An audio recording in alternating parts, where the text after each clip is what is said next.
Hey, got a really fun project for us here to get started. I'm definitely going through a phase right now where I'm enjoying my time in the shop, and I've been knocking out a few projects.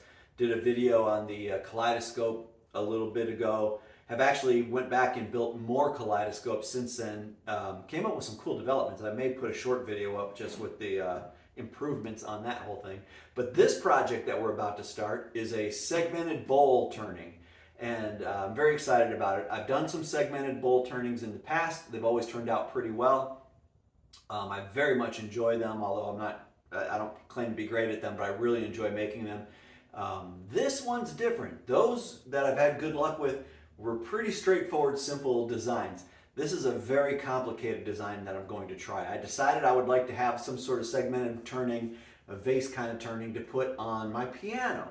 And as I started to think about what I might want that to be, I came up with some very elaborate design ideas, including piano keys going around it and maybe musical notes around the top. And so I've laid out a plan for it. And it will have two feature rings. The fat ring in the center here will have the piano notes around it. Thin ring up near the top will have, we'll have piano keys around the fat ring. Thin ring will have some notes around it. And those feature rings are definitely the challenge of this. And I've spent quite a bit of time here looking over, thinking over some ideas on how to go about making those. So we are going to start with those. So just very quickly, this is my table saw jig that I use for cutting segments. Got a new bar put on here for 28 segments. Screwed in pretty precisely at 6.43 degrees. I do have a little sandpaper on this front edge here. You can see, let's see if we come around this way. A little sandpaper on there to prevent my piece from sliding as it goes through. I got this doohickey on my fence to make sure I got them all the same length. And yeah, this is what we're going to use here to get the pieces cut. I did already cut a piece of scrap oak that I had laying around just to make sure that I liked the angle that was dialed in. This is what I came up with on that. Not bad. There's maybe just a whisper of hair on the insides here. And if this was all I was doing, I would correct it. I would make an adjustment on my jig over there to dial that in tighter, but it's not necessary because this is actually well within tolerance of what I'm going to do after I get it cut, which is take it to a sanding jig. And that sanding jig I will use to really dial it in so I get nice tight fit all the way around. But this is actually really good. So here we are cutting. I'm just taking a little second here to show you that I am got my maple strips here. I need to cut 84 pieces. That's enough to give me 3 rings of 28 segments. 28 times 3, yeah, 84 pieces. I think I got enough maple here. Man, I hope I got enough maple. That's gonna be very sad if I don't. I'm taking my time, going nice and easy and slow. It's very tempting when you're doing something like this to start hauling and just start going cut, back, flip, cut, back, flip, cut, back, flip. It's a great way to make mistakes and get inconsistent cuts. Also a great way to accidentally lose a finger. We are just going to take our time. We're going to get really nice, consistent cuts, and we're going to enjoy the process. It's going to take a little bit, but that's fine. If you're having fun and you enjoy doing it, then who cares if it takes longer? That's a good thing, right? So that's what we're going to do, and let's get it.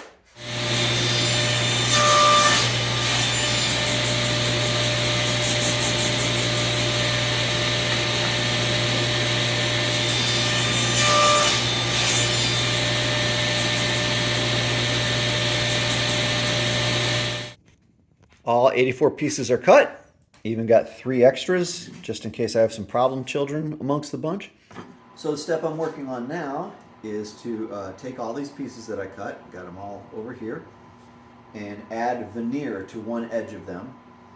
The veneer is going to be the vertical lines that distinguish the piano keys. It's the thin line between the keys. I'll just show you doing one of them here right quick. So get those fuzzies off the edge. Just some 220 grit here, just very lightly gets those fuzzies off. And most of the fuzzies don't really matter, honestly, but I don't want them tucking underneath the veneer without me noticing. And put a little glue on here. Might be about time to get more glue out of the bottle, it looks like. glue in there. Make sure we like their grain direction here. And we just press that on there and just wiggle it back and forth until we feel it grab, like that. It'll stop wiggling at some point, then you know, okay, the glue grabbed. I'm gonna go ahead and just pull off some of this excess so that when we go to trim the veneer off cleanly later, we won't have to fight glue to do it. And then snip that baby off like so.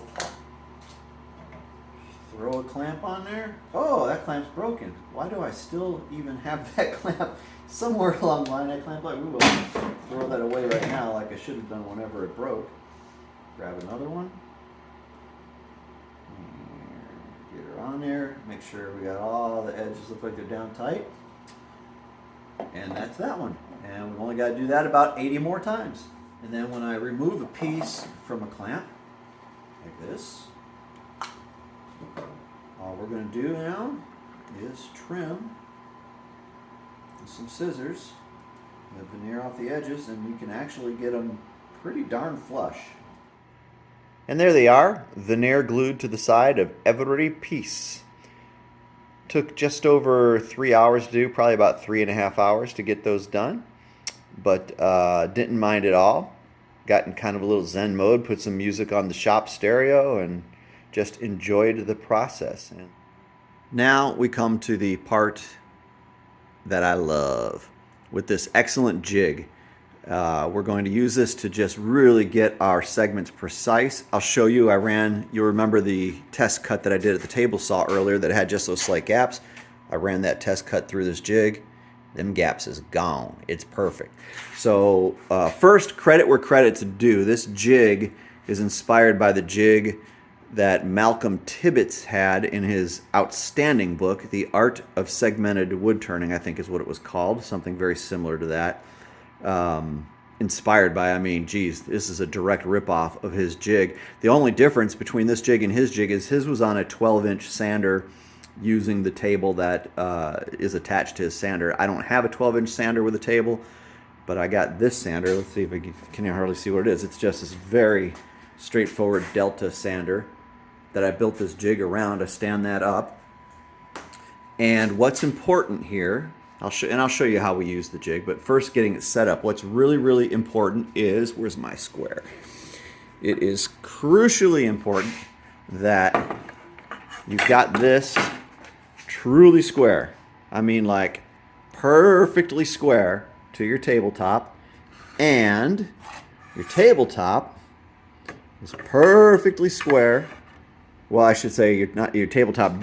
Your fence, I guess we'll call it, is perfectly square as well to this. Everything has got to be just square, otherwise you're just wasting your time.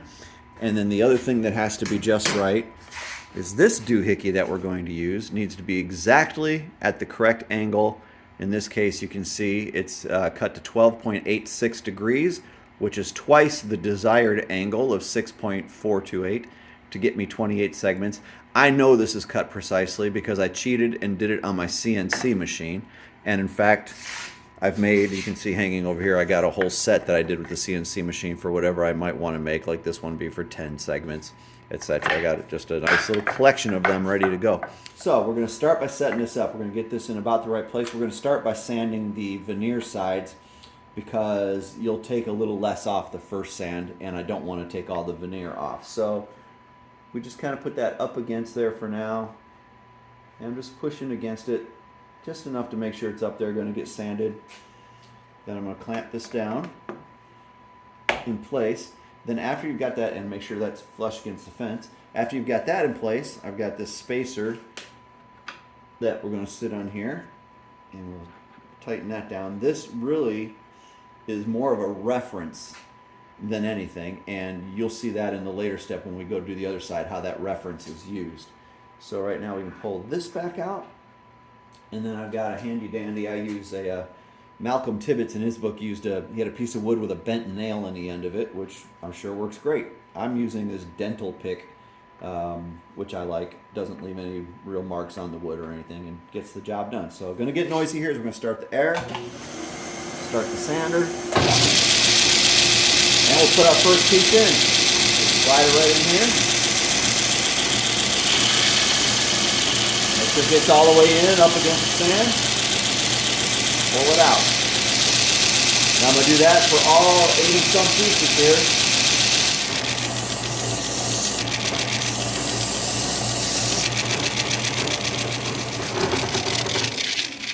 All right, all of those have their first sides finished. So let me show you how we set up and do the second side of those. So you remember I told you this was a reference, and right now it's referencing the first side. So what we're going to do is loosen this up, keeping this tight. Don't let this move. You don't want this to move. Just going to loosen this, pull it back a hair, put a shim in there. I use this playing card. Today we're using the 4 of spades. So I put a shim between the fence and my stopper. Go ahead and tighten it back up. Now, let me take that shim out. We can loosen this.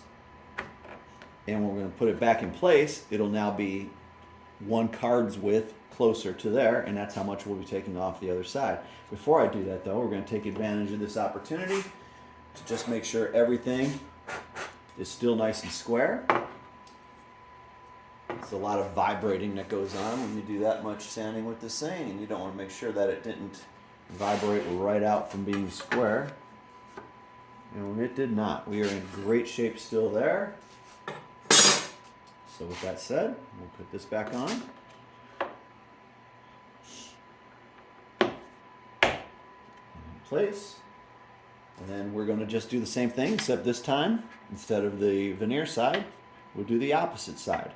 And when we're done, we'll have 84 plus pieces that are all more or less precisely the same.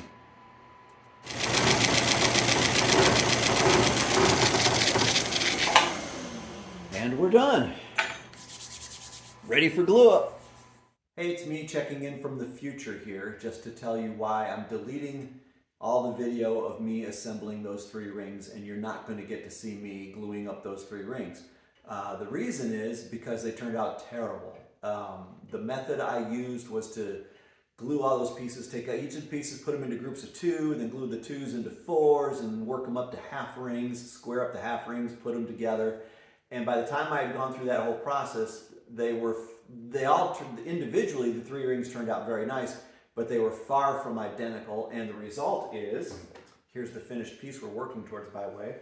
The result is, you can see on these piano lines here, I think you can see if we're close enough, they're just not straight lines. Some of them are off by quite a bit, actually.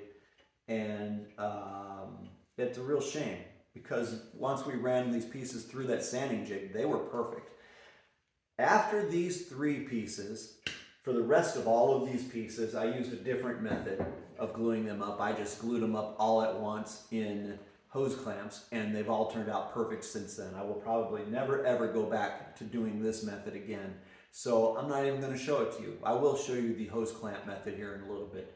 And I am currently working on making another one of these. I'm so bummed out about these lines not being perfect. I'm making another one. That, and there's also a mistake up here I want to correct too. But this is what we're working toward, and it's pretty nice. So keep on watching, please. And if you're digging what you're seeing, I need to ask you to please like and subscribe, as I'm really trying to build the channel. Thanks much.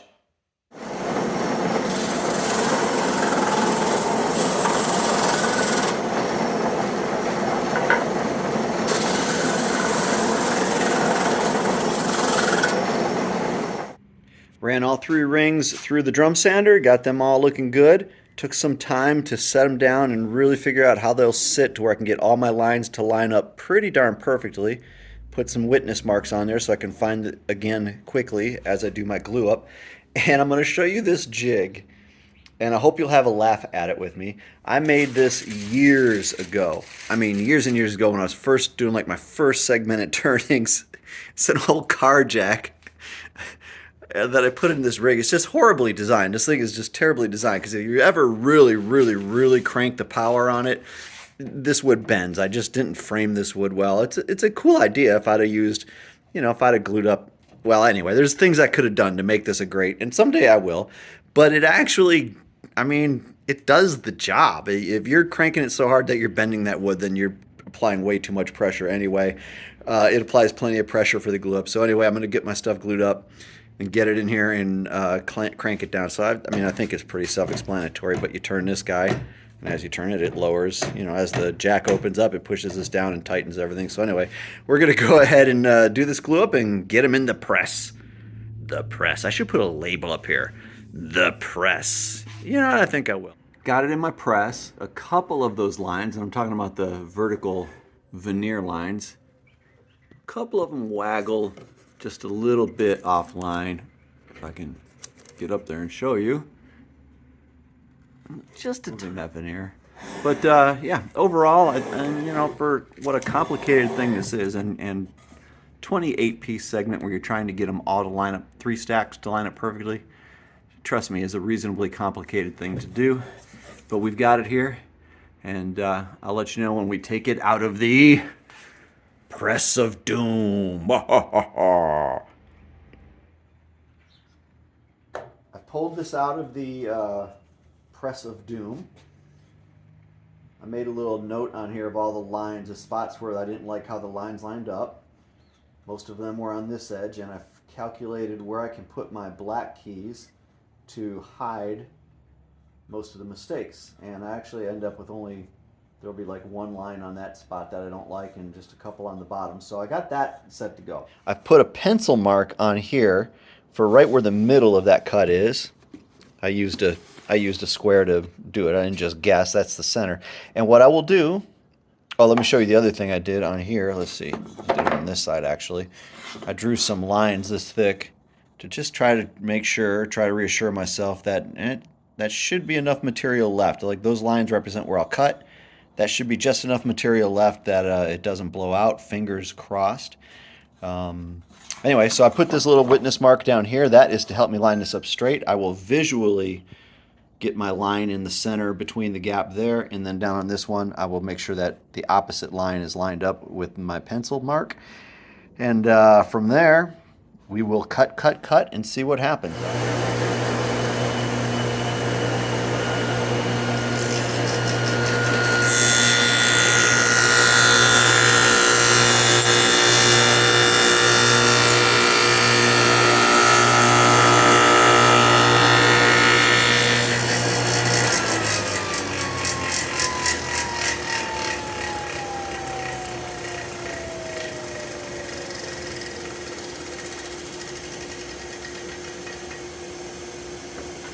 Turn off the vacuum. All right, and that's how I plan to do it. Nice and slow on these cuts for as little blowout as possible. You can see we did get touch back here, but that's not bad, and that'll get turned off. You know, that's in the lathe, we'll be turning that off. Went in pretty clean here. And we're gonna do that for each and every one of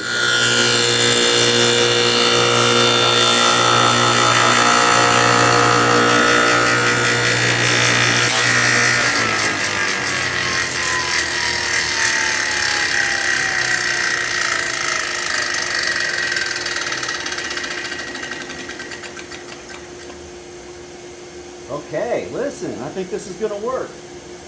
Let's see if we can make sure we're in the camera here. I'm not sure if you can see, but we actually did quite well here. Again, just a little bit of fuzz that will come off on the lathe anyway. Enough material left. That's good. That's good. I think this is going to work. It's just going to take a little while to do, so I'm going to get back to it and knock it out. Once we get this cleaned up, we'll take some measurements on it, and we will cut some splines to glue into there.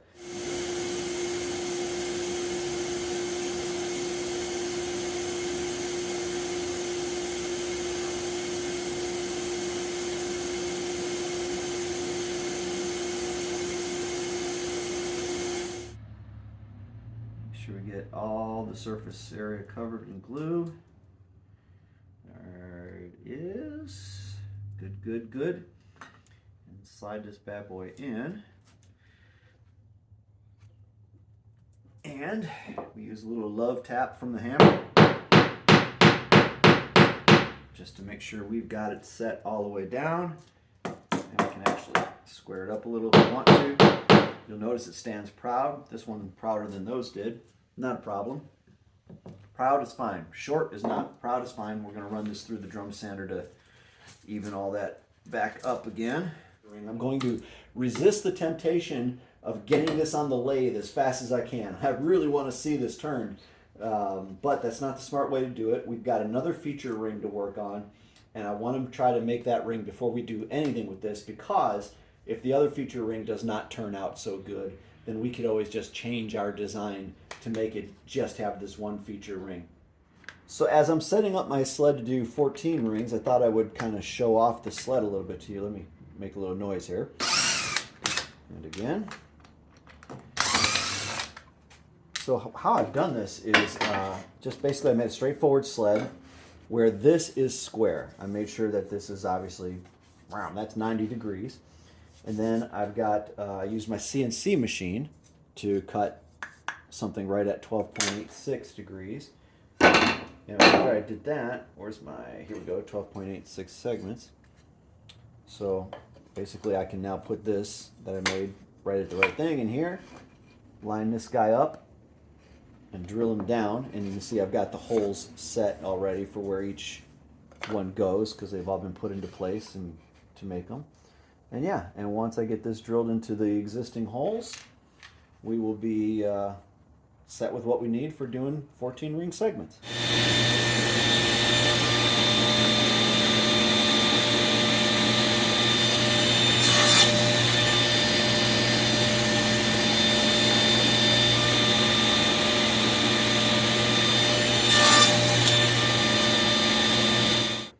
Having sufficiently sanded those pieces, we're ready to glue them up. I do have some wax paper on my bench because this gets messy. Got clamp ready to go, hose clamp ready to go. I want to move pretty swiftly through this. I don't want to give the glue time to set before I get the clamp on it. So what I do is I put glue heavily on just one edge, and then make sure it's the same edge as I work my way around inside the clamp, just getting glue on and setting them down. Heavy glue, set it down. Heavy glue, set it down. This is why it gets messy, because I am just slapping glue here. Heavy glue. I am making sure that the entire surface is getting covered, but that's about the only thing I'm making sure of. I don't care if it drips, runs, whatever. Doesn't matter right now. What matters is I get these in a timely manner in place, so that I'll still be able to move them around and have glue that's there to do its job at the end. So this will not take but a minute to get done. It's funny how when I get around to the other side of the clamp, my brain starts to want to trick me on which side of the piece to put the glue. And for just a moment I have to stop and think and make sure I've got the right edge, and I do. Definitely don't want to get the wrong edge and end up with a spot that doesn't have glue. That would not be ideal. Although there's so much going to be glued around it, it probably would end up okay, but it's not what we want at all. 2 more to go here.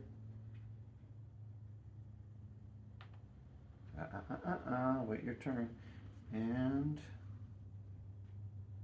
the last one we'll have to kind of squeeze in a little bit, and they'll start to get into their positions.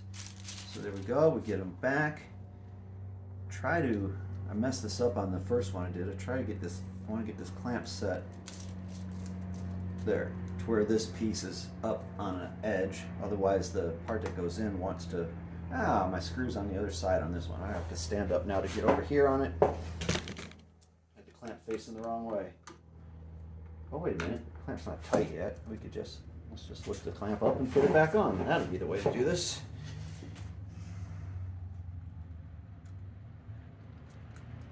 I think. There we go, clamp back on. Let's get these guys right. All right, now let's tighten this guy up. Let's make sure I like where that's positioned. And let's tighten.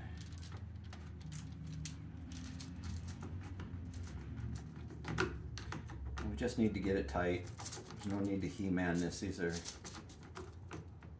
well-cut edges, and they're going to want to be together.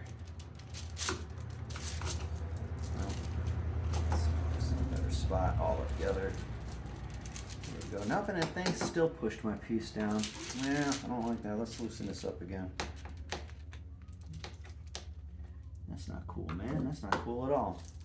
Did that on my last one and I didn't notice it until it was really too late. But since I've noticed it here, I can fix it still. Let's slide this over. So I'm gonna make a mental note. I guess it doesn't matter where I go. It's gonna want to push one of my pieces in a little bit. I don't like that. Okay, well, it's gonna be all right. It's such a small amount. Oh, actually, this is good. This is not pushing a piece in now. Good. So I gotta remember that's how to position this. And let's go ahead and get this tight. Start to see some squeeze out. That is very pretty. Those joints are great. Got this nice and flat. Everything feels pretty flat. And let's get the squeeze out off. And then we will clean up our paper here, our wax paper, and do the next two. I'm cutting strips of veneer that I'll use for doing the veneer rings. This is just my straight edge that I'll cut against. On down the line. Nice sharp new blade in my knife. And then just run it. Obviously, being careful to keep the knife up against my straight edge. Which, the moment you stop thinking about it, you will run off of that straight edge. I actually try to pretend I'm cutting into the straight edge as I do this. The straight edge is metal, so no harm to be done there. And there's another strip. So to cut those, I'm going to stack them. I'm just going to cut them on my miter saw. Stack them to help give them protection from each other. Do them at 45. We'll do them into 2 halves. And then square up those joints to make sure they're going to go together.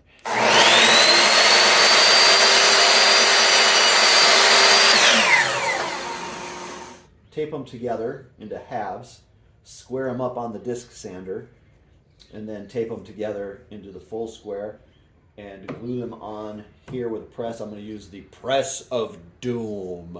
We'll glue it on here with a rubber pad underneath it. The rubber pad will help apply the pressure evenly, especially because there will be tape or whatnot on here. Very slow and gentle here.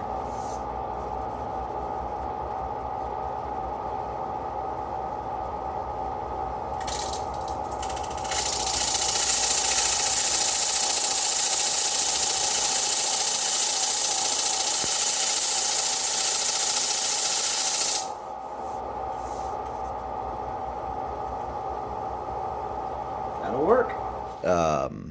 When you press it, so I'll put a piece of wax paper on there so the glue doesn't get on my mouse pad. Then this guy will be on here, and we'll get the ring on here. And now when the press comes down, any inconsistencies in the veneer will be absorbed by the rubber. I'm going to resist the temptation to do more than one at a time. I'm going to put one in, let it set, and then we'll switch it out. I'll probably use the opportunity while they're setting in there to either start other rings that we're going to be gluing up, or I'm going to make a handle for the Press of Doom so I can turn it quickly, because I've been putting a screwdriver in here and spinning it like this to try to turn it faster, and we can do better than that.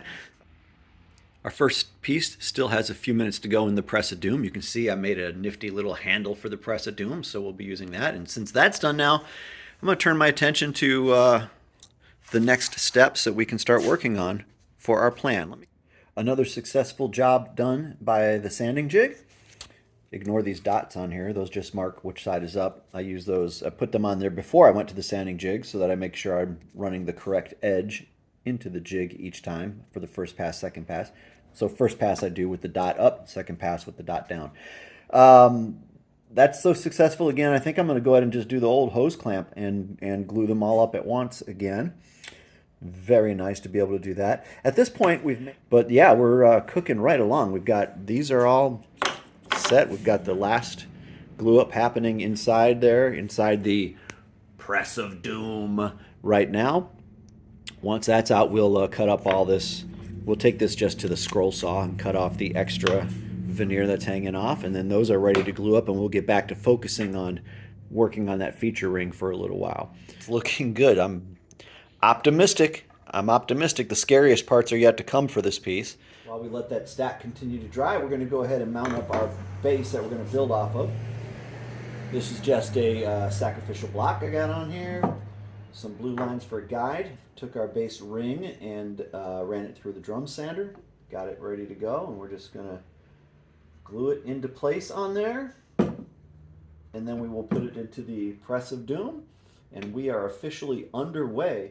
As I was mentally going through the process last night in bed, a problem occurred to me, and I'm glad it did. We're going to need to find a solution, and I don't know what it's going to be. We cannot put the splines in this like we did the last one, because it's so small. By the time we cut the spline, say we wanted to cut a spline on this side, by the time we get it through, the front edge of the blade will be cutting into the opposite side. And I've kind of brought it up and did a visual, and sure enough, it's going to cut quite a bit through. Which is a shame, because it turns out I did have a 60-tooth finishing blade, which would have put a nice thin curve in here. I've found and this of course is a 10-inch blade. I did find a 7¼ inch finishing blade that I could order, and I have. It'll arrive tomorrow. But honestly, I think when I look at that, I'm going to find the problem is the same. It won't cut as far into the opposite edge, obviously, but I think it's still going to hit the front edge, and I might even have to do a test, a couple of test cuts to find out for sure.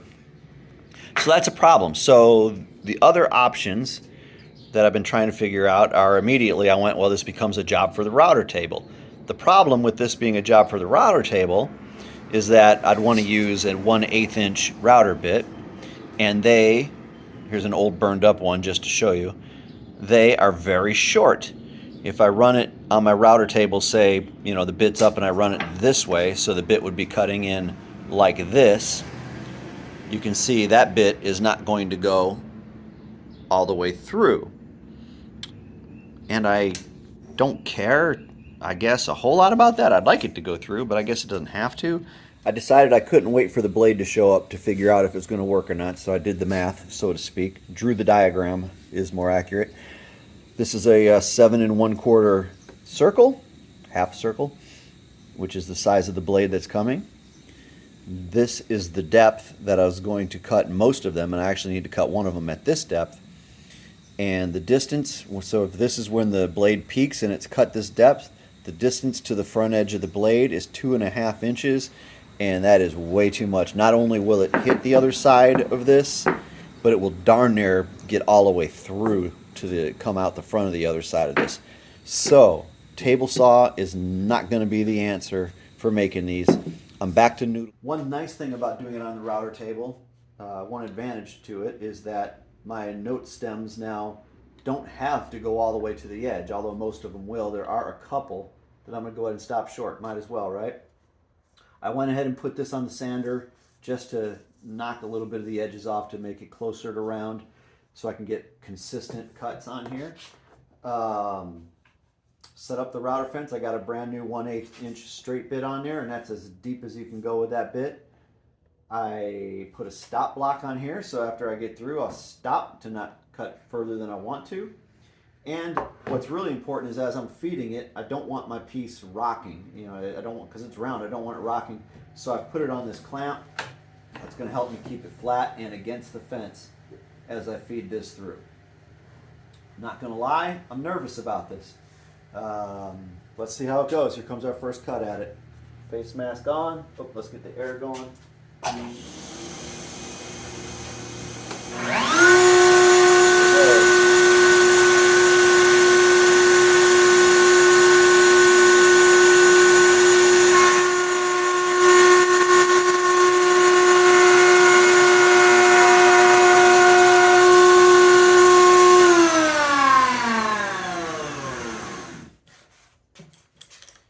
Ripped off 3 strips that are a little wider this way than the depth that I strictly needed. They'll stand a little proud.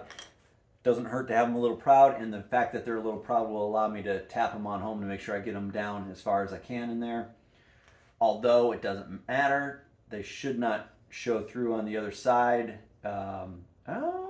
Actually, yes, they will show through on the other side because I will be turning it that far. Interesting. Hadn't considered that. Well, at any rate, I'll be able to tap those all the way down. So now, oh yeah, in the grain direction, I want the grain direction going up and down.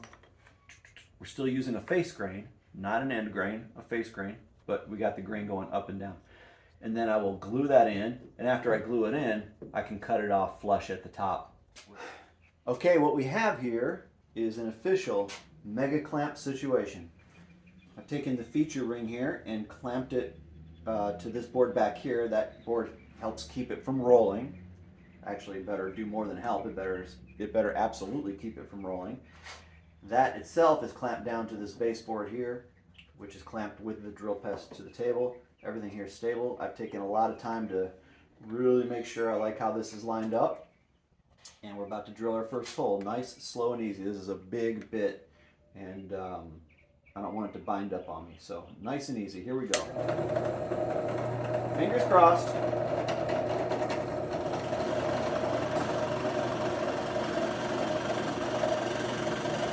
Perfect placement. Perfect placement.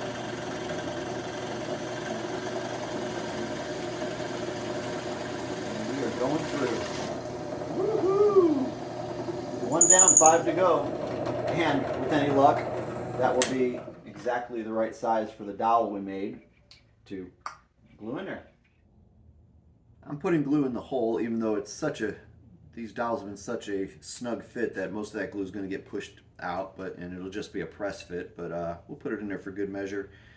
I am being careful to keep my grain horizontal. I want the grain of these running across. Ooh, this one's not as tight a fit. There we go. I knew it would grab at some point. Get that grain horizontal.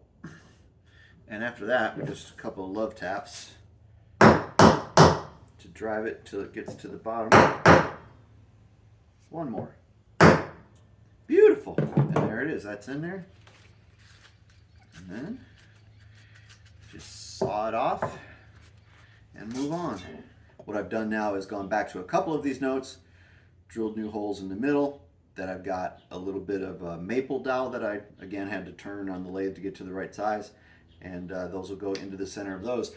And then it's a very exciting moment because at that point, all of our parts are ready. It's just time to put it together and get it on the lathe. So very excited to finish this up and get to turning.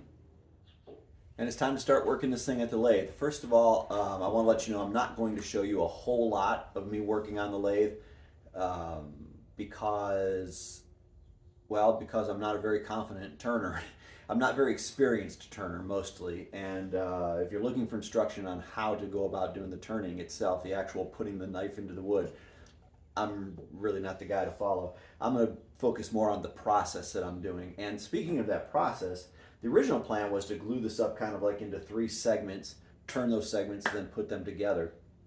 With more consideration, I've decided what I'm going to do instead is just slowly build this thing up, kind of like 1 layer at a time, 1 ring at a time, maybe 2 at a time. Because, again, of my lack of confidence at the lathe, I think if I just do this in little chunks, I'm going to get a better result. So here's where we've started. I put this, this is sacrificial block down here. I put the first ring on. Oops, even got a little tear out already. Son of a gun. Well, not a big deal. I put the first ring on, turned it round on the inside, and then put this inset area in. And what we're going to do is glue this floating base in here, and we'll just only glue it at a couple of points at the top and bottom of the grain. Will allow it to expand and contract. Now I don't have to worry about expansion cracking the bottom if I used a solid piece, and moreover, I don't have to worry about turning end grain anywhere. So that's how we're going to go about the bottom. We'll get that glued in there, and then the next piece will go on top. This piece will go on there, and it will secure that one in there. See how that's going to work, and then we'll build up from there and start to put this thing together. For you, I've got 4 rings on now. So I add a ring, shape the outside, matching my plan, keeping an eye on my plan. And my plan was for this to roll in a little more, but the way I made the floating bottom a little too big, so it's actually going to come down and out. But now that I've turned it, I like that. And this will eventually curve underneath too as we remove it from the block. But anyway, do the outside. Make sure I'm checking. I keep taking the next ring and putting it up here and make sure I'm leaving myself the right size for the next ring to be glued on. And then turn the inside to match the outside. leaving enough beef here on the top part of it, again, for the next ring, and then it'll get shaped down after that ring's on. And also making sure I don't get too thin on these walls. So down in here, I can tell you like the maple ring down here is already quite thin.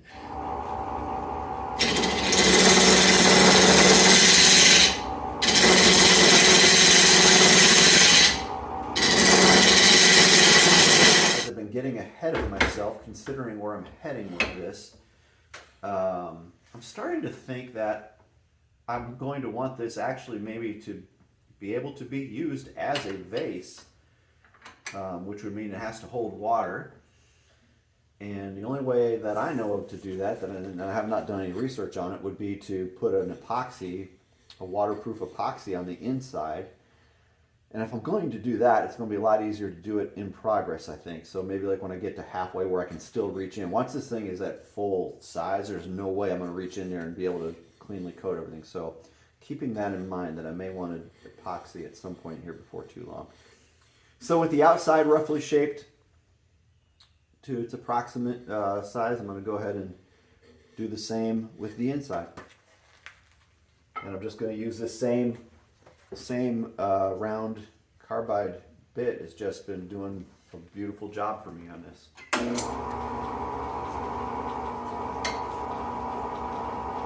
A little bit high there. A little bit high there. Let's drop down here. My lathe, of course, is 1,000 years old, so nothing is easy to adjust on it. Someday I will splurge and get a better lathe. Maybe.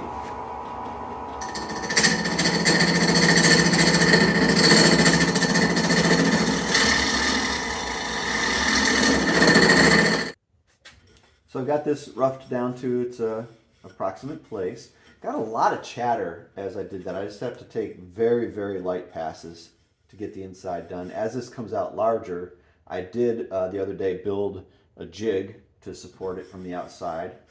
I'll show you that when the time comes. But this is pretty good. I will, once I get it to about halfway, I will come back and do finishing cuts. There's no need to do that yet as I'm still refining the shape a little bit. But so far, so good. Knock on.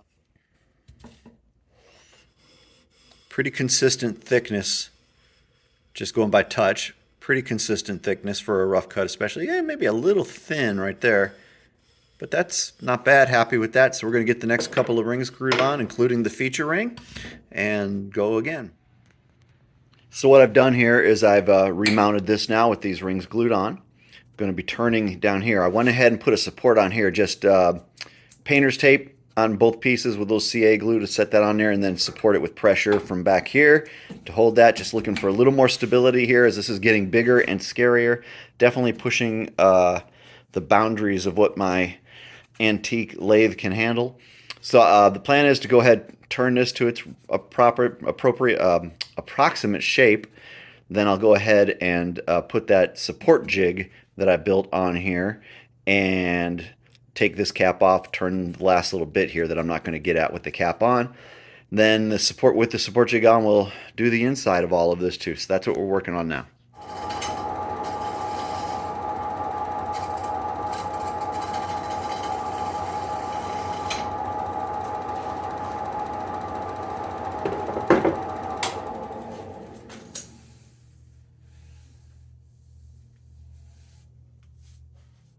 There's my homemade stabilizer jig. Maxing the capabilities of it, it turns out too. I could maybe get it up under this ring, but it'd be just barely. I'm thinking this ring will end up getting turned in a little bit here by the time I'm done, so we'll see. Then I'll be able to get it on there. But you can see just as I run this, in theory, it's just going to keep things a little bit stable since they're getting kind of big, and hopefully keep them from chattering around as I do the inside in particular. Pretty good. I'm happy. So I think I had to, by the way, make a little makeshift extension to my stabilizer jig. This wheel didn't have quite enough clearance for this size. So we're gluing this block is being glued on here, but I went in and clapped it so I can use it now. Worked really well, actually. Very happy with how that worked. Anyway, happy with this. I think my next steps now are going to be to go ahead and get this. Well, first I'll do the inside. Finish the inside, get this off. We'll do epoxy on the inside so that it can hold water, leaving the outside unfinished. Obviously, we haven't done the bottom. That'll come at the end of this thing.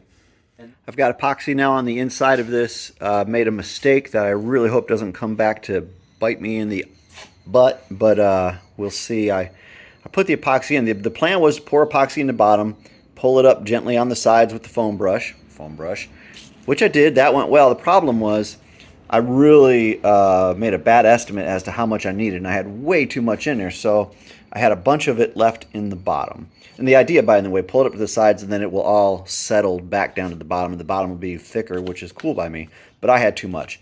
So I had to try to pour it out quickly, and I did. I poured it out, but it was just not going to be possible to pour it out without getting some on here, which just makes me sick. I got some on the sides, and even worse, a little bit came down in here. I didn't want it on this edge because I didn't want to mess with my glue up. I didn't want anything that could potentially mess with my glue up. That's going to seal this wood, and the glue's not going to absorb. But the side is going to be very visible, and the same problem. So I ran and got some naphtha and wiped it up best I could, quickly as I could, before hopefully it could sunk in. When I get this back on the lathe again next time, I will make sure to take off a little more material here to try to get past the top of where it's at.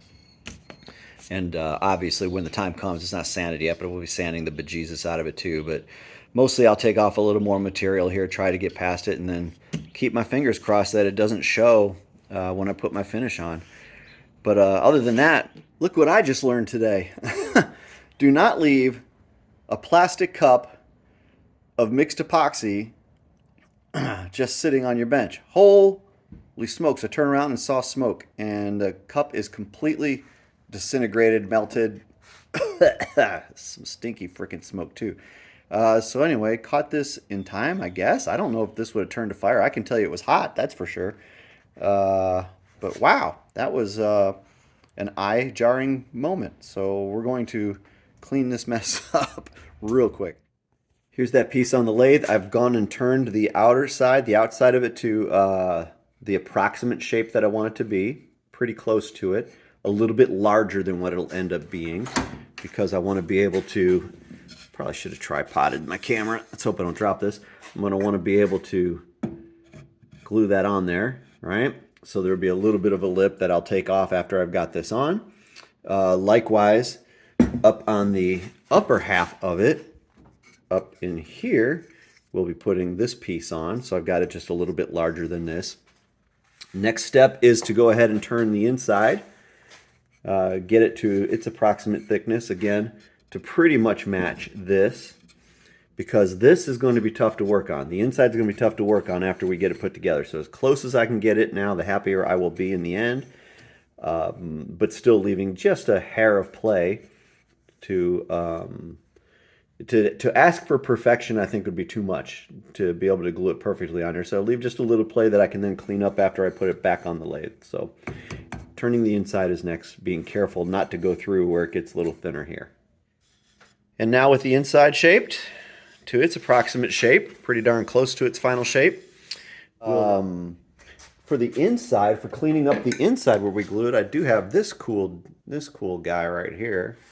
And he could get in here and get down to it, but it gives me the willies, frankly. That's a bit of a tough reach, and then you're kind of pulling back to do it too.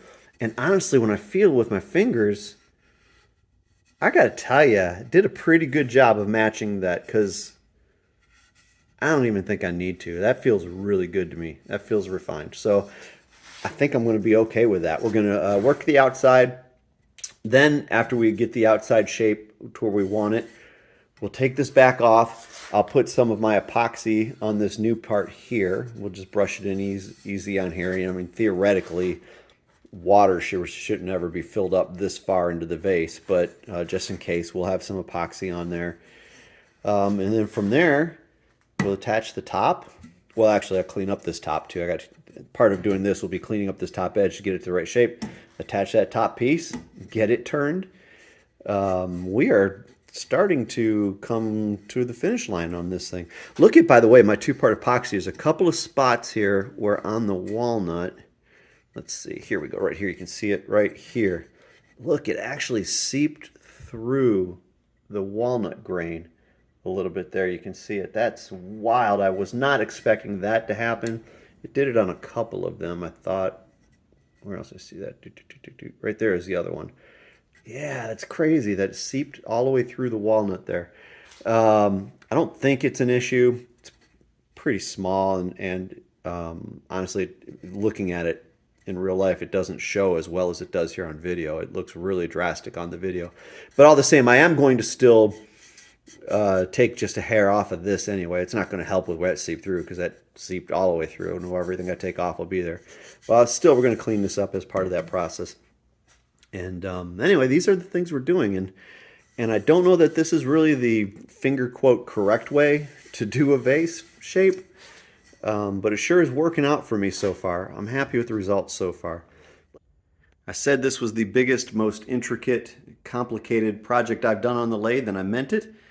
I had to embiggen the press of doom. I had to put taller uprights on the press of doom in order to get all of this in there. It's so large. So this is Press of Doom version 2. This is Pod Deluxe. This is the Pod Deluxe, and we're going through what will be our final glue up.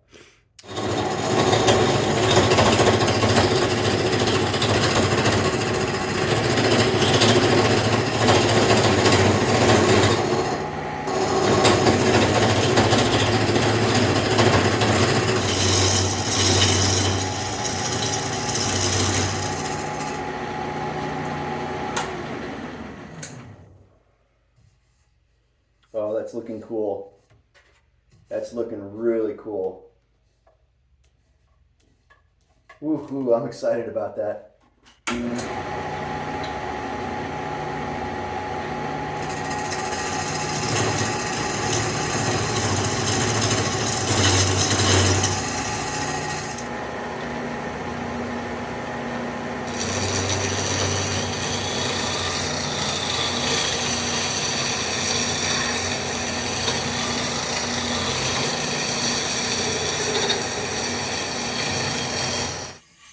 Got all the way down in there. This is stuff I've never done before and have always been very intimidated by, to turn something this deep and to go in and actually do contours down the side and to get it consistently thin all the way through. Certainly not perfect. Certainly not the super nice touch of an expert at it, but pretty darn good all the same, and certainly enough to make me very, very happy. I still need to clean up. I forgot to round up this top lip a little bit. I'll do that real quick. But then from there, man, we are cooking. I've already done a finishing pass on this at high speed from like here down. So that's ready to be sanded. I need to do a finishing pass from here down still. Then sand all of that. I need to do my sanding in here. And then let's see, after that point, we'll take this back off the lathe. We'll put our epoxy on the inside here, probably up to just to about here. So I don't know. We'll put epoxy on the inside. We'll figure that out. And then we finish the thing. Oh, at some point I got to do the bottom. I got to cut it off the bottom. Oh yeah, I didn't think about that. Well, that will happen after we do the finishing passes and sanding here. We'll get that bottom taken care of. So here it is off the lathe. I finished sanding it on the lathe. I finished the finishing cut, sanding it, cut it off, did the bottom, sanded that, did the blah, blah, blah, blah, blah, blah. What I wanted to show you is how I went about putting the epoxy on this last bit of the inside. Because now with all of those other things done, the sanding and whatnot, it's very important I don't get epoxy on the piece. And like you have a little on your hands and you grab it, next thing you know it's everywhere. I don't want to deal with that. So I put it in a plastic bag. I taped off the top, masked off the top. I went ahead and rolled that mask over the top of the lip because I didn't want any getting between the masking tape and finding its way down, because this stuff gets around. I'm telling you, it finds its way through everywhere, like I showed you how it came through the grain. So I did that, and once that set for just a minute or so, I went ahead and just carefully peeled up the top and just touched up the edge lightly around that edge, and then making sure that it didn't overdo where it might pour down the seam. And now it sits. Now it sits until it hardens, and then we'll take it off and put a finish on the outside, and then we will be. I don't know how I didn't notice this until I'm working on putting the finish on here. Put the wrong note there. That note's supposed to be a G. I mean, I'd seen that it didn't line up with the stick correctly, and I thought, oh man, I just didn't move it over this way enough. I thought it was just a little off. But the reason it's not right is because it's supposed to be a G, not an A. I put that note up too high. That blows the whole thing. This is supposed to be, hey Jude, don't make it bad. But now it's, hey Jude, don't make it bad. It's wrong. Darn it. Something else that will be corrected when I do the second one. Looking good though. This is just after I put one coat of lacquer on it, sanded that lightly, and I've just applied the second coat of lacquer. There are plenty more coats to go on this, but looking really nice, other than the wrong note.